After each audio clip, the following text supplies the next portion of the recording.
వాళ్ళ సుఖాలు, వాళ్ళ ఆనందాలు, వాళ్ళ సంతోషాలు, దానికోసం ఎంత బరితెగింపైనా చేస్తారు. మళ్ళీ దేవుని బిడ్డలే. వాళ్ళకు వాళ్ళ సంతోషం కావాలి, వాళ్ళ ఆనందం కావాలి. ఆఖరికి దేవుడు అనేవాడు తమ ఇంట ఉంటే అతడు కూడా దానికోసమే వాడబడాలి. తప్పించి దేవుని ప్రేమించి, దేవునికి భయపడి, దేవుని యందు భయభక్తులు నిలిపి దేవుని మహిమపరచడం, దేవునిలో ఆనందించడం అనే ప్రక్రియ ఉండదా? ఎవరి పాటలు వాళ్ళవి, ఎవరి విధానం వాళ్ళది, పిల్లల దారి పిల్లలది, తల్లి దారి తల్లిది, తండ్రి దారి తండ్రిది, ముసలోళ్ళ దారి ముసలోళ్ళది, కుర్రోళ్ళ దారి కుర్రోళ్ళది. తల ఒక్క ఆలోచన. మళ్ళీ అందరూ కలిసి ఆదివారం బైబిల్ తీసుకు. ఎందుకంటే మిగిలిన వాళ్ళు వెళ్తా ఉంటే కనపడుతుంటుంది కదా, ఊరు ఈరోజు ఆదివారం కదా, పోదాం మనం కూడా, ఏదో ఒకటి వచ్చింది. ఇది కాదు. దేవుడు ఆశీర్వదించగలడు, కానీ ఆయన చెప్పిన క్రమంలో మనం మార్పు చెందగలిగితే. ఈ గ్లాస్ ఉంది నా చేతిలో, చూడండి. నీకు కూడా ఆశీర్వాదం పోస్తున్నాడు ఆయన, కానీ నిలవదు.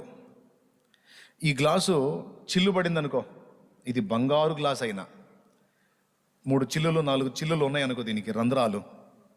చిల్లులు అంటే కొంతమంది తెలియదు, రంధ్రాలు. 4-5 రంధ్రాలు ఉన్నాయి అనుకో, ఇది బంగారు గ్లాస్ అయినా ఇందులో జీవజలం పోసినా ఉండదు. ఎందుకయ్యా?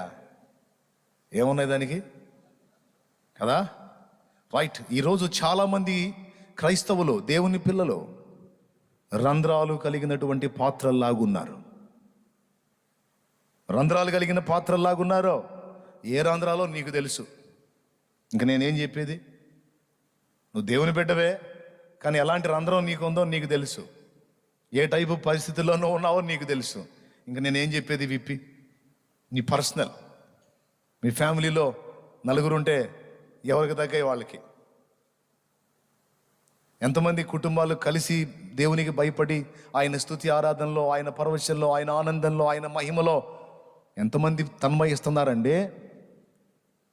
తక్కువ. ఎక్కువ శాతం అంతా బెజ్జాల వ్యవహారమే, రంధ్రాల వ్యవహారమే. అందుకే ఆయన ఆశీర్వాదం పోసినా అది నిలవకున్నది. దీవెన వచ్చినా అది నీకు నిలవకున్నది, కనబడట్లా. కారణం పోగొట్టుకుంటున్నావు. మళ్ళీ ప్రార్థన ఏం చేస్తున్నావు? మోకాళ్ళ మీదకి వచ్చినప్పుడు నన్ను దీవించు, నన్ను ఆశీర్వదించు, నన్ను దీవించు, నన్ను ఆశీర్వదించు, నా పాత్రను నీ ఆశీర్వాదాలతో నింపు. ఒరే, నీ రోజు గొడవ ఇదే కానీ అసలు సంగతి పట్టించుకోవేమరా? నింపు అంటున్నావు, నేను పోస్తానే ఉన్నాను, మొత్తం పోతానే. ముందు ఆ బెజ్జాలు ముయ్యరా అంటాడు ఆయన. ఆ లోపాలు సరి చేసుకోండి. ఏవైతే రంధ్రాలు అవి ప్యాక్ చేసేసేయండి. అప్పుడు నేను నీకు ఇచ్చిన దీవెన నిలిచి నీకు కనబడిద్ది. నేను పోసిన ఆశీర్వాదం నిలిచి నీకు కనబడిద్ది. అరే, ఎంత మొత్తుకున్నా భయం లేకుండా భక్తి చేస్తున్నావు. ఏం భక్తిరా నీ భక్తి? ఎంత చెప్పినా ఆ రంధ్రాలు ముయ్యకుండా ఎక్కడ పెట్టుకొని ఏదో పొందాలని ఆశిస్తున్నావు నా దగ్గర. నేను ఏదన్నా ఇచ్చినా పోగొట్టుకుంటావరా, నువ్వేం పొందలేవంటున్నాడు. ఓ స్త్రీ, ఓ పురుషుడా, ఓ తల్లి, ఓ తండ్రి, ఓ పిల్లలారా, అనేక మంది దేవుని ఎరిగి దీవించబడుతుంటే మీరెందుకు ఇంకా శాపగ్రస్తంగా ఉన్నారో? ఏం కారణం? ఇదే కారణం. ఇప్పుడు జరగాల్సిందేంది? హోఫ్నీ ఫినేహసుల జీవితంలో ఎన్ని రంధ్రాలో. తమ స్వీయత కొరకు ఎంత బరిదెగింపైనా చేస్తారు. దేవుని కంటే ముందు వీళ్ళు తినాలి. అంతేకాదు విచ్చలవిడి లైంగిక పాపం, శరీర కోరికలు, వాటిని తీర్చుకోవటానికి ఎంత దుస్సాహసమైనా చేస్తారు. ఏమంటే దేవుని కంటే తమను తాము హెచ్చించుకోవడానికి ఎక్కువ ఆలోచిస్తారు. దేవుని కంటే ఎక్కువగా లోక సంబంధమైన విషయాలకు ఎక్కువ టైం కేటాయిస్తారు. ఒక్క మాట చెప్పాలంటే వాళ్ళ నాన్న యాజకుడు, కొడుకులేమో అసలు దేవుణ్ణి ఎరగరు అనుంది. దేవుణ్ణి ఎరగనోళ్ళు కానీ వాళ్ళు దేవుణ్ణి తన ఇంట కలిగే ఉన్నారు. కానీ ఎరగల. నేను ఎలా ఉంటే ఆయన సంతోషపడతాడు, నా మైండ్ ఎలా ఉండాలి, నా ప్రవర్తన ఎలా ఉండాలి, ఎలా ఉంటే నేను దేవుణ్ణి తృప్తిపరచగలుగుతాను, ఆయన ఆశీర్వాదాన్ని స్వతంత్రించుకుంటాను అని వెతికి జాగ్రత్త పడి దేవుణ్ణి మహిమపరిచి ఆయన తృప్తిపరిచి దీవెన పొందుతున్న వాళ్ళు తక్కువ మంది. దేవుణ్ణి ఎరిగి కూడా తమ ఇంట కలిగి ఉండి కూడా తాము ఓడిపోతూ తమ ఇంటి వారందరినీ ఓటమికి అప్పచెప్తున్న వాళ్ళు అనేక మంది. కాబట్టి ప్రియమైన దేవుని బిడ్డలారా, ఇన్ని కార్యాలు ఆ మందసం తమతో కూడా ఉన్నందున అన్యులు చూశారా, అన్యులు అనుభవించారా. మీకు తెలుసా? నేను ఒక్క నిజం చెప్పనివ్వండి, నన్ను ఒక ఘోరమైన నిజం చెప్తాను. ఈరోజు దేవుణ్ణి ఎరిగి బాప్తిస్మాలు పొంది దేవుని బిడ్డలంగా మనం ప్రార్థన చేస్తుంటే జరగని కార్యాలు, అన్యులు వాళ్ళ గృహాల్లో ఉండి ఇలాగ తెలుసుకొని రహస్యంగా వాళ్ళు ఎదుర్కొంటున్న ఇబ్బందుల విషయమై మోకాళ్ళుని ప్రార్థన చేసి, ఓ యేసు ప్రభువా, ఇదిగో నా పరిస్థితి ఇలాగుంది, నాకు సహాయం చేయవా అని వాళ్ళు కన్నీరు విడిచి ప్రార్థన చేసి వాళ్ళు పొందుకుంటున్నారు. వాళ్ళు బయటకు వచ్చేదానికి నాకు స్వేచ్ఛ లేదయ్యా, నా భర్త మారలేదయ్యా, నా భార్య మారలేదయ్యా, నా తల్లిదండ్రి మారలేదయ్యా, ఇదిగో నేను తెలుసుకున్నాను దేవా, నేను బయటికి రాలేని స్థితిలో ఉన్నాను, నాకు స్వేచ్ఛనివ్వు, ఇదిగో ఈ ఇబ్బందుల్లో ఉన్నాను, నాకు సహాయము చేయని అన్యజనులు ప్రభువుని విలువను గుర్తెరిగి వాళ్ళు మోకాళ్ళుని రహస్యంగా చేసే ప్రార్థనల్లో ఇన్ని జవాబులు వాళ్ళు పొందుకుంటున్నారు. డైరెక్ట్గా యేసయ్యని ఎంట కలిగి ఉండి దరిద్రాన్ని వలపోస్తున్నారు క్రైస్తవులు. ప్రభువుకి స్తోత్రం చెప్దామా ఒకసారి? తేడా మీకు అర్థమైందా? అన్యులకి తెలిసిందే.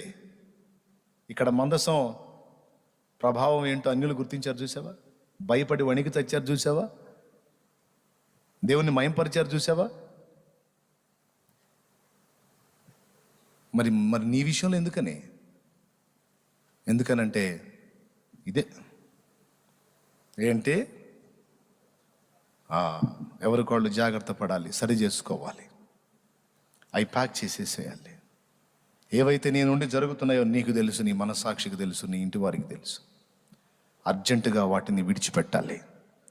విడిచిపెట్టి నేను చెప్పినట్లుగా కుటుంబం అంతా కలిసి ఆయన ధ్యాసలో, ఆయన ఆరాధనలో, అమ్మో మనం ఇలా చేయకూడదు నాన్న, తండ్రి పిల్లలకు చెప్పుకోవాలి, తల్లి పిల్లలకు చెప్పుకోవాలి, మనం దేవుని యందు భయభక్తులు కలిగి ఉండాలి నాన్న, ఈ ఖాళీ ఉంది, మనం ఇట్లాంటివి చూడకూడదు, ఇట్లా వేస్ట్ చేయకూడదు నాన్న, నువ్వు పాటలు బాగా పాడతావరా, మోకాళ్ళు వేసి పాటలు పాడినా, కాసేపు ప్రార్థన చేసుకుందాం తల్లి, నువ్వు ప్రార్థన బాగా చేస్తావు తల్లి, ప్రార్థన చేయి తల్లి.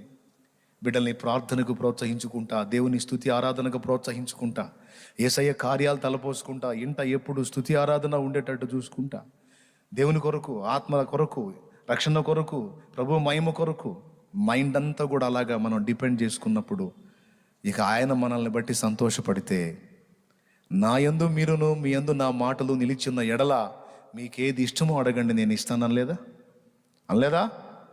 ఇవ్వడా? మరి ఎందుకని నీ పట్ల నా పట్ల ఆ కార్యాలు నెరవేరట్లేదు? నా పట్ల నెరవేరిని నేను ధైర్యంగా చెప్తాను. అరే మా ఇంట్లో గొడవ వస్తే పక్కన వాళ్ళు కూడా మనశ్శాంతిగా ఉన్నాయో తగాదేసుకొని గొడవ వేసుకొని మేము కూడు మానుకుంటే మాకు తీర్పులు తీర్చడానికి వాళ్ళు కూడు మానుకోవాలి. కూడంటే తెలుసా? అన్నం. కొట్లాడుకొని మేము తిండి మానుకొని తీర్పు తీర్చండి అని వాళ్ళని పిలిస్తే పాపం వాళ్ళు కూడా మా దెబ్బకి అన్నం మానుకొని కూర్చోవాలి. మాది ఒక దిగిన దాకా మేము ఒక దిగం, మా దెబ్బకు వాళ్ళకే పస్తే నెత్తి కొట్టుకునే పరిస్థితి.